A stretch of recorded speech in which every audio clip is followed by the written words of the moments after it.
She was homeless, forgotten, and clutching her baby in rags outside a hospital. Just another shadow in the city's noise. He was a billionaire, broken by a single truth: his daughter would never walk again. But when their worlds collided with one sentence, "Sir, I can make your daughter walk again," everything changed. What began as a desperate plea sparked a miracle no doctor had dared to believe. But who was this mysterious woman? And how could she unlock what science had declared impossible? Stay with us, because what happened next will leave you speechless and prove that hope sometimes wears the face of a stranger.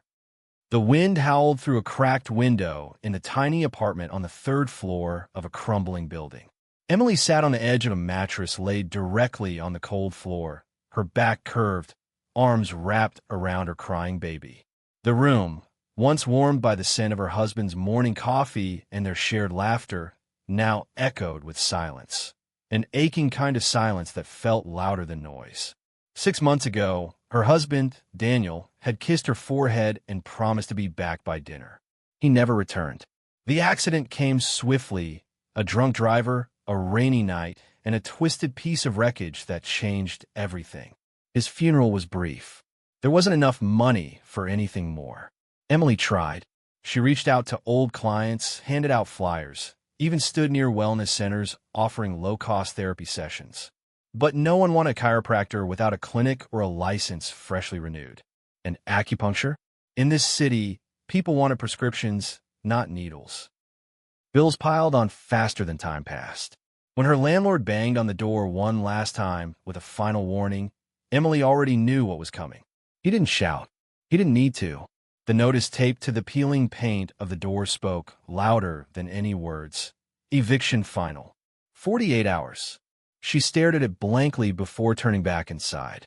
She packed what little she had: a few baby clothes, a bottle of formula, her credentials she couldn't afford to renew, and a picture of Daniel holding their daughter on the day she was born. She slipped the last of their cash, $12 and some change, into her jacket pocket. The stroller they once used had a broken wheel. She would carry the baby instead. By nightfall, she was gone. The streets weren't friendly to someone with a child. Park benches were cold and often claimed by others who looked at her either with pity or suspicion. Shelters were full. They always were. And her pride wouldn't let her walk into one and beg. Not just yet. She found a small concrete space near the entrance of a hospital, well-lit, quiet, and slightly shielded from the wind. That became her refuge. Wrapped in an old blanket, her baby nestled close to her chest, Emily sat silently, her eyes tracing the revolving hospital doors. Ambulances came and went. Nurses hurried in and out. Visitors carried flowers. Some came out crying. Others came out laughing. Life and death seemed to pass before her in waves, but none of it touched her. She was invisible. She didn't hold a sign. She didn't speak. Just sat there, quietly watching, hoping someone might notice the woman who used to heal people, now sitting with nowhere to go. Her stomach ached from hunger, but she'd long since given the last of her food to her baby. The formula was almost gone, and she had no idea how to get more. Sometimes a kind passerby would drop a granola bar or a dollar bill into her lap. She always smiled, always whispered "thank you," even if they didn't stay long enough to hear it. But most just walked by. They were busy. They had places to be. At night, the lights of the hospital offered a strange comfort. She would hum softly to her daughter, rocking back and forth as if that would keep the cold away. She tried not to cry. She tried not to think too much. If she did, it would unravel her. She watched the doctors in their clean white coats, the nurses in their polished shoes, the patients in wheelchairs pushed gently by loved ones. She didn't envy them. Not anymore. She just wanted to be seen, to be useful again, to be something other than what she had become. The hardest part wasn't the cold or the hunger. It was the stillness. The hours passed slowly, and she had nothing to do but think about who she was, who she had been, and what her child might grow up to remember about her. Would her daughter know that her mother once helped people walk again? That she had hands that healed, a mind that understood pain, a heart that once believed in second chances? She clutched the photo of Daniel whenever the wind grew louder. His smile, frozen in time, was her anchor. She whispered to him sometimes in the quiet moments before dawn, telling him about the baby's first giggle, about how soft her cheeks had gotten, about how she was trying, really trying, to keep going. Emily didn't know what tomorrow would bring. But for now, as long as she had her baby in her arms, in that patch of pavement near the hospital doors, she had just enough strength to survive the night. And maybe, just maybe, that would be enough for now. The sun was barely up when the black SUV rolled into the hospital parking lot. Its windows were tinted, its engine silent, as if even the machine understood the weight it carried. Emily sat quietly in her usual spot, huddled against the side of the hospital wall, with her baby cradled to her chest. The blanket around them was thin, but enough to keep the morning chill at bay. Her eyes, dull with fatigue, yet always alert, tracked the vehicle's arrival the same way they had for weeks now. It always came on Thursdays, never early, never late. The man who stepped out wore sharp suits, usually dark, always expensive. His shoes were polished to a mirror shine. His presence was quiet but commanding, the kind that made people shift a little when he walked past. Emily didn't know his name, but she watched. She noticed everything. From the passenger side, the back door opened, and he reached in gently. Moments later, he emerged carrying a little girl, maybe 9 or 10, dressed in a soft cardigan and leggings, her legs motionless, her body weight cradled entirely in his arms. Her head rested on his shoulder, her dark brown hair falling over his sleeve like silk. The wheelchair came next. He always unfolded it himself. He never let an aide do it. He placed her in it slowly, carefully, like she was made of glass. Then, with one hand on the handle and the other resting lightly on her shoulder, he pushed her toward the hospital entrance without speaking a word. Emily studied the girl's posture, how her spine curved slightly, how her legs remained limp no matter how carefully he adjusted them. The girl didn't fidget, didn't stretch, didn't shift her weight. Her arms rested still in her lap, her face calm but distant. A nurse held the door open as they entered, offering a sympathetic smile. "Good morning, Mr. Callahan," she said, but her tone held a softness, like she already knew the outcome of today's visit. The SUV stayed parked for about an hour. Sometimes more. Emily always watched the return. It was the same scene every time. Mr. Callahan guiding the chair back down the ramp, his face unreadable, his steps slower than when he'd arrived. The little girl, Lily, as Emily had once heard a nurse whisper, never spoke. She simply stared ahead, quiet and composed, as if she had grown used to disappointment. Emily's heart always tugged when she saw them, not because of the suits or the money or the car, but because of the way the man looked at the girl. There was something deeper than grief in his eyes, something helpless. A man who had likely conquered every room he stepped into, but couldn't fix the one thing that mattered most. It was a posture Emily had seen before, in waiting rooms, on parents' faces, in the silent moments after bad news. But there was something about this case that gnawed at her. Her professional instincts stirred beneath the layers of hardship and exhaustion. Even from across the parking lot, she could see the tension in the girl's lower limbs, the slight arch in her neck, the subtle signs most people would overlook. Not dead nerves, just disconnected ones. Not impossible, just untapped. One Thursday, she heard it more clearly. "She'll never walk again. It's spinal." A nurse whispered it to another near the entrance as Lily was wheeled past. They said it with pity but finality, as if her case had been stamped, sealed, and filed away, as if hope no longer had a place. Emily shifted her baby in her arms. Her jaw clenched slightly. She had worked in this field long enough to know that words like never had destroyed more recoveries than any diagnosis. She wanted to stand, to speak, but the timing never felt right. Her appearance, a woman in worn clothes, seated on concrete with a bundled baby, made her easy to ignore and even easier to dismiss.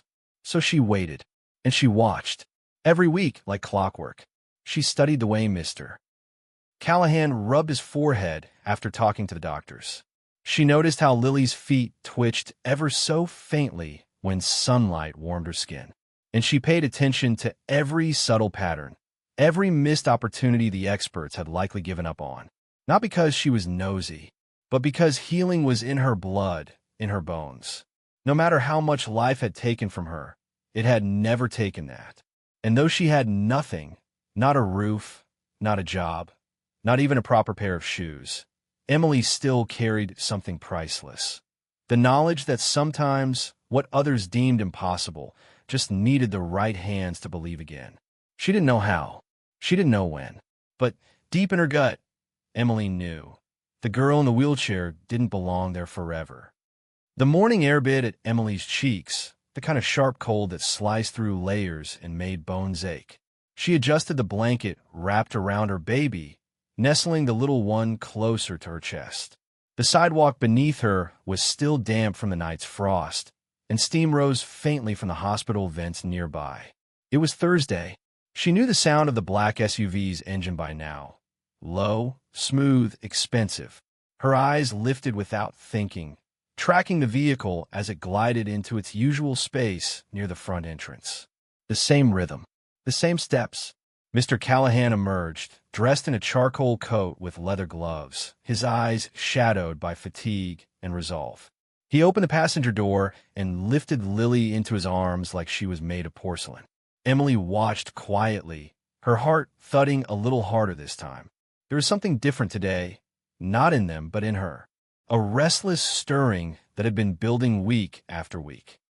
A voice inside her that had whispered, "Say something," every Thursday and been silenced by fear. But today it wouldn't be silenced. She rose.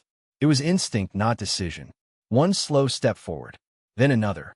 She didn't know how she'd find the words, but as Mr. Callahan turned the wheelchair toward the exit, the sentence leapt out of her mouth like it had been waiting all along.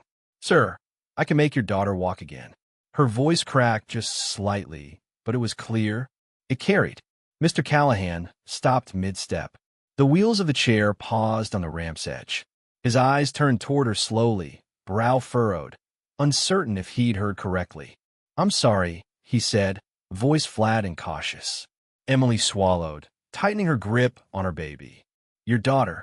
I believe I can help her walk again." He blinked, then looked her over. The worn clothes, the baby bundled in a tattered blanket, the obvious signs of someone who hadn't known comfort in a long time.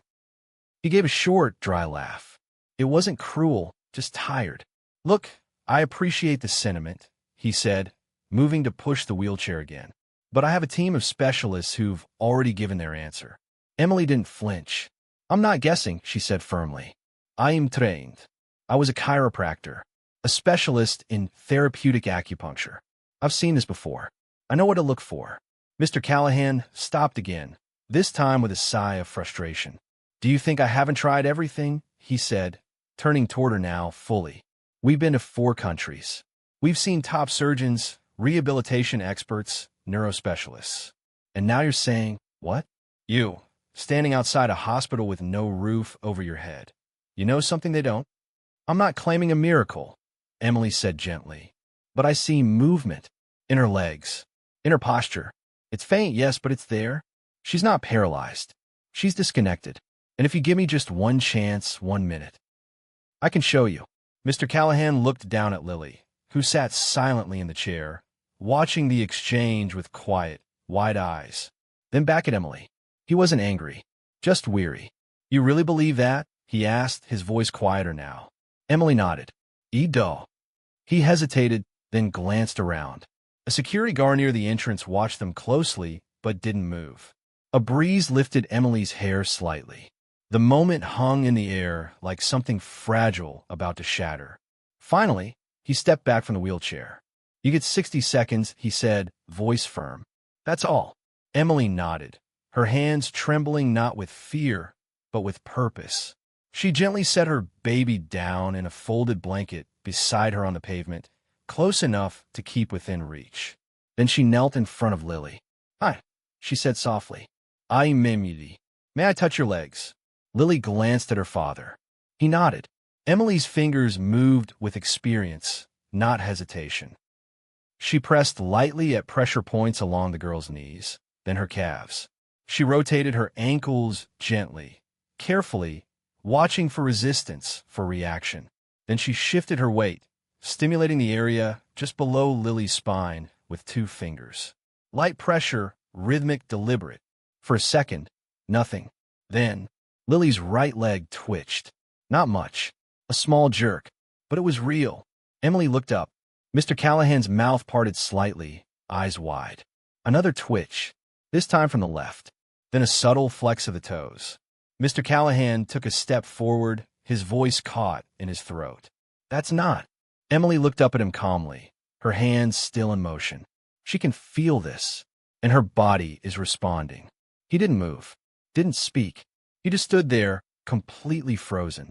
The woman he had walked past for weeks, the one sitting in rags, holding a baby on a slab of pavement, had just undone what dozens of experts had deemed impossible. And for the first time in a long time, Emily saw something change in his face. It wasn't pity. It wasn't doubt. It was hope. Emily remained on her knees, her hands hovering lightly over Lily's legs. Her touch was purposeful, not hesitant. She wasn't guessing, wasn't improvising. Her movements were precise, practiced, grounded in years of experience and study. The sidewalk beneath them was still cold, the concrete gritty beneath her knees, but Emily barely noticed. Her focus was entirely on the girl before her. Lily's legs were thin, pale, and limp. But to Emily, they weren't unresponsive. They were waiting. She began again, moving her fingers along the child's shins, then behind the knees, pressing gently into the ligaments. She shifted to the arches of the feet, rotating the ankles slowly, stimulating pressure points with the soft pads of her thumbs. Her baby whimpered behind her, bundled securely in the blanket. She didn't look away. Not yet. Lily blinked and looked down at her own feet. She hadn't done that before. Her hands gripped the arms of the wheelchair, uncertain. There was no pain. Just something unfamiliar stirring.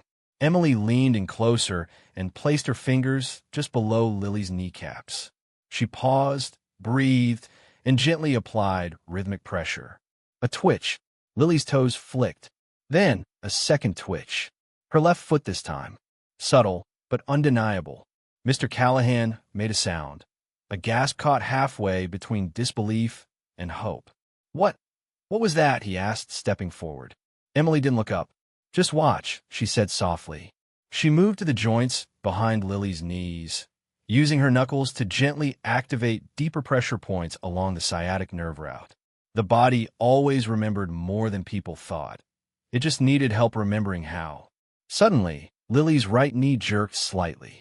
Not much, a twitch, a pulse. But this time was stronger. Lily looked up at her father. "Daddy, I felt that." He crouched instantly, his hands resting on the edge of her chair. "You felt it?" Lily nodded, her face frozen in cautious wonder. It was like something moved. Emily finally looked at him now, her eyes steady and calm. She's not fully paralyzed. The nerves are dormant, not dead. They've likely been neglected, or worse, misdiagnosed. The signals are weak, but they're still there. Her body just needs help finding the path again. Mr. Callahan blinked at her, still visibly stunned. But the doctors, they told me it was permanent. That she'd never. Emily shook her head. They looked at scans, charts, medical models. They followed protocols. But they didn't read her body. Not the way I just did. He stared at her, not with skepticism, but with something new in his eyes. The disbelief was still there, but it was crumbling piece by piece. "I was a licensed chiropractor," she continued, brushing Lily's knees gently. "Worked in neuromuscular rehabilitation. I studied under a traditional Chinese healing practitioner for 3 years. Acupressure, energy mapping, tendon alignment. I've seen this before. I know what I'm doing." Mr. Callahan was silent for a moment, watching Lily as she looked down again at her feet, then at Emily's hands. The child's eyes were wide, but not afraid. Emily continued, her voice quiet but firm. "One session isn't enough, but it's a start. Her body is responding. If we do this every day, gently, methodically, we can awaken the communication between her brain and her muscles. The potential is there. She just needs consistency." Mr. Callahan stood up slowly, running a hand through his neatly combed hair. He looked utterly lost in thought, as if someone had cracked a window open in a sealed room he'd given up on escaping. "Every day," he echoed. "Yes," Emily said, "and not just acupressure. She'll need guided movement, tactile stimulation, mental visualization exercises. But it has to start now. The longer this disconnection lasts, the harder it becomes to repair." A pause stretched between them. The city noise faded into the background. Even the hospital behind them seemed to fall away, replaced by a stillness that felt both fragile and charged. He looked at Lily again. She was watching Emily with a kind of cautious awe, not because of magic or miracle, but because someone had finally noticed her body, truly listened to it. Mr. Callahan finally spoke, his voice quieter now. "You really think you can do this?" Emily nodded. "I know I can help her, but I need time, and she needs care." He looked down at the baby beside her, still nestled in the blanket, then back to her, the woman who had nothing, yet held in her hand something no expert had been able to offer. Hope, not a promise, not a guarantee, but something real. And for the first time in a very long while, that was more than enough. Emily stood barefoot in the grass, holding her now almost 1-year-old daughter against her hip. The baby had fallen asleep to the rhythm of the wind and the scent of jasmine that floated from the vines along the garden walls. Just a few feet away stood Lily. No wheelchair, no crutches, just Lily. She stood there, trembling slightly, her knees bent, arms outstretched like a bird testing its wings. The sunlight kissed her cheeks, and her hair, once limp and still, fluttered against her shoulders. She looked determined, focused, and just a little scared. "Whenever you're ready, Lily," Emily said softly. Mr. Callahan stood across the lawn. His hands trembled at his sides, his lips parted. He didn't speak. He didn't move. He just watched his daughter as if she might disappear if he blinked. The staff had gathered nearby. Not many, just a few who had once whispered doubts in the hallway, now standing quiet, wide-eyed, breathless. No one dared break the silence. Lily glanced at Emily, who gave a small nod. "You've got this," she whispered. And then Lily stepped forward. Her right foot shifted. Her leg shook, but it held. Then the left foot followed. A second step, wobbly, unsure, but real. Realer than any hope this house had dared to hold in months. Mr. Callahan gasped, stumbling forward a step as if his legs had given out. But he didn't go to her. He knew this was her moment. Lily took another step, and another. She reached the halfway point between them, knees quivering, arms still out like wings. Her lips curled into a stunned smile. Then a laugh, soft and amazed. "I'm doing it," she breathed. Mr. Callahan dropped to his knees. His shoulders shook. Tears poured freely down his face as his hands covered his mouth, and the other staff clapped hands to their cheeks or whispered in stunned disbelief. No one spoke loudly. No one dared interrupt the miracle unfolding before them. Lily reached her father. Her final step nearly faltered, but his arms were already there, wide open and waiting. She fell into him, and he caught her, lifting her gently into his embrace. "I knew you could do it," he choked through his tears, cradling her against his chest. "I knew you could." Behind them, Emily stood still, her baby nestled close, her hands trembling. Her mouth parted slightly, but no words came out. Not yet. She couldn't speak through the lump in her throat. She had guided hundreds of limbs, taught bodies to move again, believed in healing where others didn't. But this was different. This was a child who had been dismissed by medicine, by science, by everyone except her father and one woman who refused to give up. The staff began to clap. First one, then another, until the sound rippled through the garden like applause for a miracle. But Emily didn't move. She just watched, heart full, eyes wet, the breeze kissing away the tears on her cheek. "Mister." Callahan turned, Lily still in his arms, and met Emily's gaze. He didn't speak. He didn't have to. His eyes said everything. "Thank you. You gave her back to me." Emily nodded once, just slightly, because sometimes words weren't big enough to hold what moments like this meant.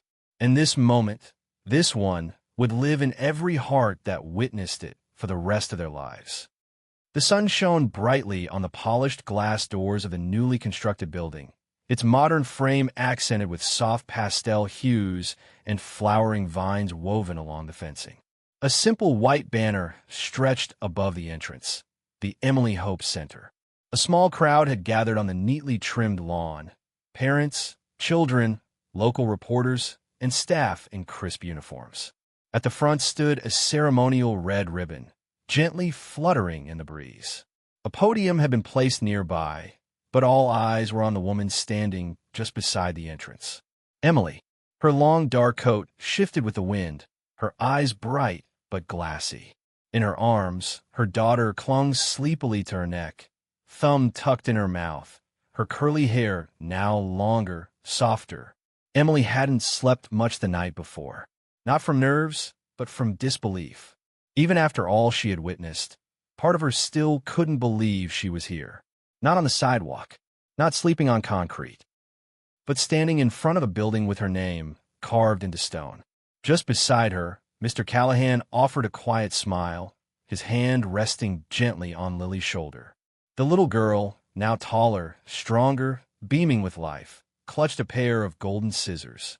Her eyes sparkled with the same fire Emily had first seen in the months ago.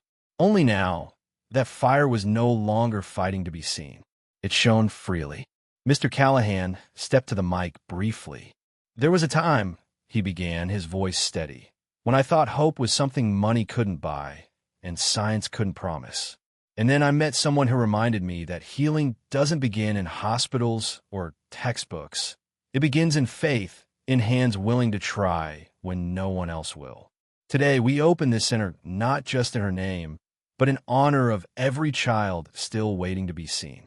Applause broke out, sincere and warm. He turned to Emily, nodded once, and together they motioned for Lily. The scissors snipped the ribbon.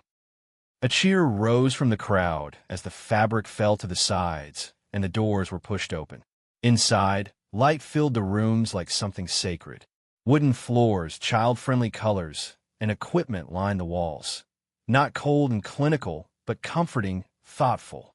Emily stepped inside slowly, her daughter now walking beside her. Her heart beat louder than the claps behind her. The scent of new paint and promise filled the air. Room by room, hallway by hallway, the center stood as a symbol, not just of therapy but of belief. Children from every walk of life would come here, some unable to speak, others unable to move. But all of them would be met by someone who had once lost everything and found her way back through healing. Near the central play area, Emily paused. Lily let go of her father's hand and ran across the therapy mat, arms wide, laughter spilling out like sunlight. Emily watched her, motionless, her baby now resting quietly in her arms. The tears came without warning. Soft, silent, filled with more gratitude than pain. She wiped them away quickly, but didn't hide them. Not today, because she knew this was more than a clinic, more than a gift.